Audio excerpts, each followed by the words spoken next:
नमस्ते dear friends and welcome to civil services team. दोस्तों ये है यूपीएससी मेंस एग्जाम 2021 का इंडियन लैंग्वेज का कंपलसरी पेपर। ठीक है, तो जो नए लोग हैं उनको थोड़ा सा इस पेपर के बारे में थोड़ा पहले बता दूं, फिर हम आगे इस पेपर को देखेंगे। और इसका जो सिलेबस है वो भी मैंने इसी पीडीएफ में जोड़ के रखा है। ठीक है, ताकि आपको अलग अलग ना ढूंढना पड़े, इसी पीडीएफ में हमने जोड़ दिया है। ठीक है, तो वो सब आपको मिल जाएगा हमारे टेलीग्राम चैनल पे, जिसकी लिंक आपको कमेंट सेक्शन में और डिस्क्रिप्शन में मिल जाएगी। ठीक है, वहाँ से जाकर आप डाउनलोड कर सकते हो। तो ये कौन सा पेपर होता है ये थोड़ा सा बता दूं, काफ़ी लोगों को पता होगा लेकिन नए लोगों को थोड़ा जानना ज़रूरी होता है। देखिए, ये ऑप्शनल, हिंदी ऑप्शनल नहीं है। काफ़ी वीडियोस में मैंने देखा लोग पूछते हैं कि क्या है ऑप्शनल है, तो ये जैसा कि यहाँ पे लिखा हुआ है कंपलसरी पेपर, ये अनिवार्य प्रश्न पत्र है। तो जो आपकी मुख्य परीक्षा होती है 1750 नंबर की, ठीक है, जो 7 पेपर होते हैं, जैसे कि एक आपका एसे का पेपर हो गया, 4 जीएस के पेपर हो गए, ठीक है, उसके अलावा कोई एक ऑप्शनल लोगे तो जिसके 2 पेपर होंगे, पेपर 1 और 2, तो वो 7 पेपर होते हैं। उसके अलावा 2 पेपर और होते हैं जो कि कंपलसरी नेचर के, क्वालिफाइंग नेचर के होते हैं, जो कि होता है पेपर ए और बी। तो पेपर ए जो है वो इंडियन लैंग्वेज का होता है, जो कि ये वाला है, और पेपर बी जो होता है वो इंग्लिश का होता है कंपलसरी पेपर। ठीक है, जो कि हम अगले वीडियो में देखेंगे।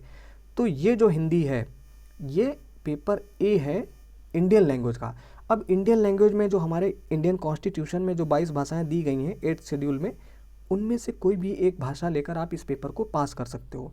ठीक है, तो कुछ लोग पूछ रहे थे कि क्या इंग्लिश ले सकते हैं, तो इंग्लिश नहीं ले सकते हो, क्योंकि इंग्लिश जो है वो इंडियन लैंग्वेज नहीं है।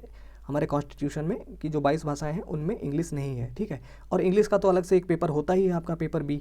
ठीक है, तो ये पेपर क्वालिफाइंग नेचर का होता है और ये 300 नंबर का पेपर होता है। 300 में आपको 75 मार्क्स जो है लाने होते हैं पास होने के लिए, 25%। ठीक है, ऐसा यूपीएससी के नोटिफिकेशन में दिया हुआ था।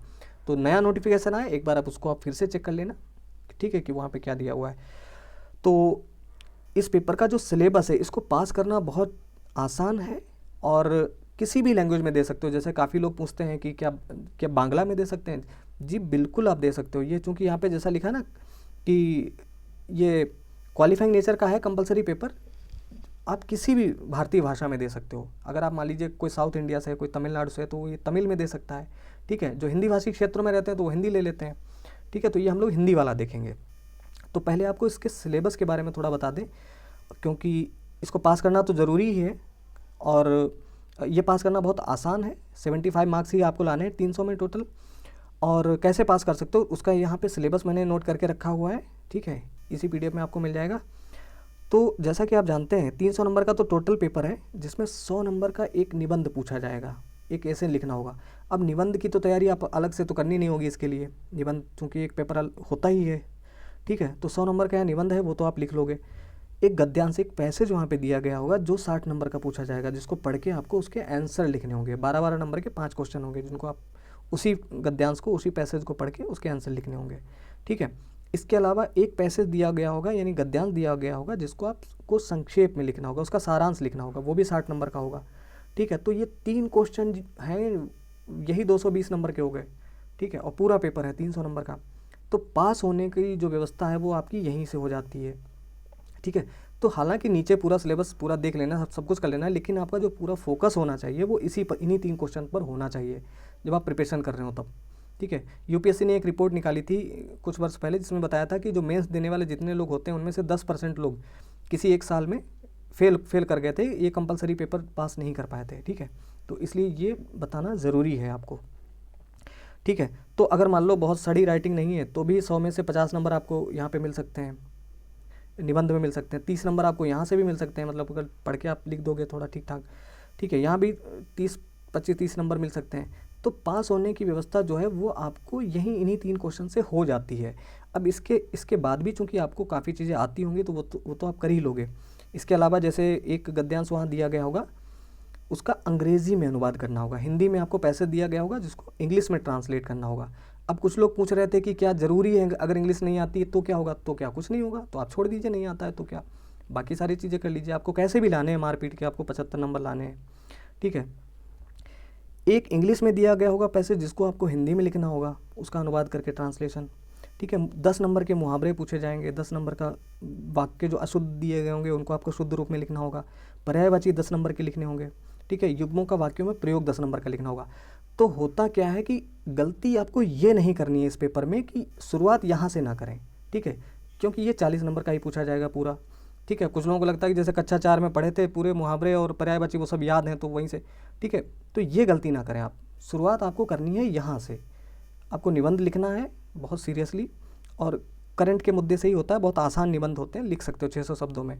ठीक है, गद्यांश को पढ़ के आपको उसके आंसर लिखने हैं और संक्षेपण लिखना है। तो ये काम अगर ठीक से कर लिया तो आपको ये पेपर बड़ी आसानी से पास कर सकते हो।